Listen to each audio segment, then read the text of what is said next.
Some are questioning the use of tax dollars for violence intervention programs and summer youth jobs programs as concerns about violent crime persists. Welcome back, Illinois in Focus Daily. I'm Greg Bishop with America's Talking Network and the Center Square. And $180 million in the state budget that starts Monday, July 1st. $180 million of that $53 billion budget is going to violence intervention grants and youth summer jobs programs. As typically what you see in a city like Chicago, the violent crime tends to tick upwards whenever the weather gets nicer and nicer and nicer. I mean, it's summer now. And you've seen some of the headlines in the past of the numbers of shootings and fatalities. You also look at the robberies and the assaults and the carjackings, and those numbers, while some may be coming down, is still at a level that is alarming for those living in and around the Chicago area who have to commute there, who want to travel there to be a tourist, and so on. But as part of the efforts to try to curb that violence, the state of Illinois is going to use tax dollars, $180 million, for violence intervention programs. Here's Governor J.B. Pritzker earlier this week in reaction to the U.S. Surgeon General saying that gun violence, quote unquote, is a public health crisis. And Governor Pritzker said that he's glad that that pronouncement was made. And he said that Illinois is doing what it can to help fund violence intervention programs, something the U.S. Surgeon General said should be done to help curb gun violence. Just like with healthcare, early intervention, what do we say? An ounce of prevention is worth a pound of cure. That is true also when it comes to gun violence. That making sure that we're making the proper investments early into communities where we know there is a problem with violence, making sure that we're deterring people from getting engaged in things that they shouldn't by providing jobs, by making sure we have violence intervention programs that are funded. So the governor went on to talk about those programs and the history of the funding of those programs, how like during the Rounder administration, some of those programs were not funded. And he said that that meant the violence was coming back. But if you go even further back, and this is just my understanding from covering the State House for the past 10 years, if you recall, former Governor Pat Quinn had the Neighborhood Recovery Initiative, NRI, the Neighborhood Recovery Initiative.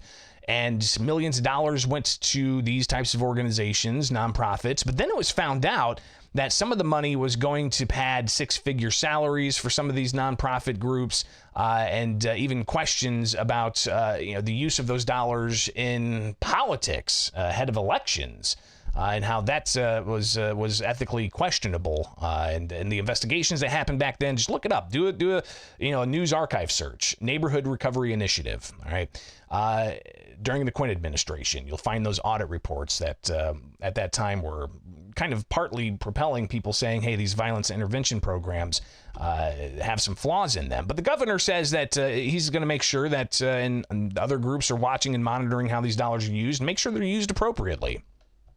News is that there are private, independent folks who are monitoring things like this. If you look at CRED, for example, in the city, they've looked at the communities where they're making investments and where other investments have been made, and they've watched the violent crime numbers come down in those communities as we invest with those programs. The state of Illinois does. And so we think that it's very important to track and trace what happens with the dollars that we put into those programs, and it does prove to work. And then you see the reverse of it in the years prior. Take the money away, violence increases. So the governor highlighting how he believes that if you take the money away, violence increases. With these violence intervention programs, he says need to be funded. Again, $180 million beginning Monday in the state of Illinois. Your tax dollars going to violence intervention programs, but not just violence intervention programs, also summer youth jobs programs. Here's Peoria Democratic State Representative Jihan Gordon Booth earlier this month when the governor signed the budget that's set to start Monday. She said that the budget includes these types of dollars that she says are drastically needed. I would be remiss if I did not also mention that this happens to be Gun Violence Awareness Month. this budget makes significant investments from Chicago to Cairo, from Pembroke to Peoria, in ensuring that our communities are safer because of the investments that we're making in programs like youth employment, programs that we're ensuring that we're investing in, like violence intervention, violence prevention. These kinds of concepts, after school programming, these are the things that when you see safe communities, you see a plethora of these kinds of concepts along with economic opportunity. So again, Jihan Gordon Booth, state representative from Peoria, highlighting the summer youth programs, the jobs programs, and the violence intervention. I connected with Ted Debrowski from WirePoints, who, by the way, if you can go to their website, you'll see some reports that include reports about violent crime. They also have a report out about Illinois' population decline, but they had a report several days ago about the high number of unresponsive calls to 911 in Chicago, and it's pretty alarming. It's almost 50-50, they say. But I connected with Debrowski to get his take on this idea of using $180 million in tax money to go towards violence intervention programs and youth summer jobs programs. Well, yeah, we've got two problems going on, or we have two ways of solving this. One is the immediate reactions to what's happening with crime. The second is the root causes. And I think we keep confusing the two things. We think that we can keep throwing more money at these violence prevention programs when what we're not doing is saying, hey, let's put a deterrence on crime. And so we're not helping the police. We're not prosecuting, and we're actually handcuffing the police when it comes to doing their job. Whether it's not doing foot chases, not doing car chases. We've got the Safety Act now, which is allowing more criminals to be on the street. So I say we need to do number one first, which is control the crime on the streets today. And then number two, figure out how we approach the root causes, because the root causes are important, but it's not about throwing money at it. It's about doing the right things. But again, asking Debrowski about the spending side on $53.1 billion budget. Sure. It's a big budget. And $180 million going towards these types of programs. Are they effective programs? Do they actually bring about a reduction in crime? How do we assess this? Right. So they're taking all this money. We already have a tough time with the budget, as we know, and they're taking this money and doing things which might, in the short term, they might alleviate crime. They might alleviate murders because they're giving money to groups to say, hey, get out there and engage. Let's find out who the bad guys are. Let's work on a lot of the mental health issues, all kinds of stuff. Right. The problem is those aren't structural ways to help the problem. And when you look at this, creating jobs for youth in the summer. It all sounds good, but that's government spending more money on government programs, which aren't, one, sustainable, and two, nobody knows if they ever work because there's no real proof of that. What needs to happen is real job creation, real opportunity, better schools. And, I look at this, I was looking at the data across the country.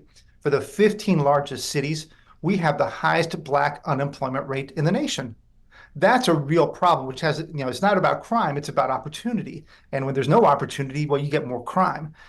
Same thing on poverty. We have the second highest poverty among the 15 big cities.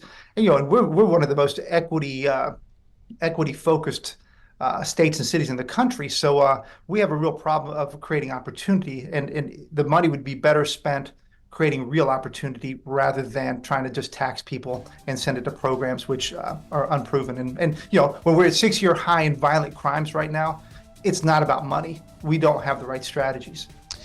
Again, Ted Debrowski from WirePoints. Go to WirePoints' website to learn more about their research. And I appreciate him taking time with me yesterday to go over and react to the $180 million going into violence intervention programs that starts with the budget beginning July 1st.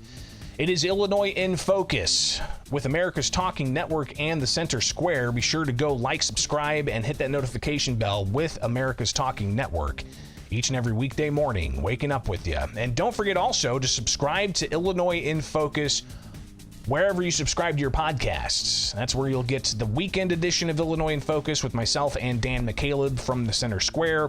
But you'll also get the daily podcast here each and every weekday morning with Illinois in Focus Daily. All right, make it happen. Greg Bishop, have yourself a wonderful weekend, and we'll see you back here on Monday with more of Illinois in Focus Daily.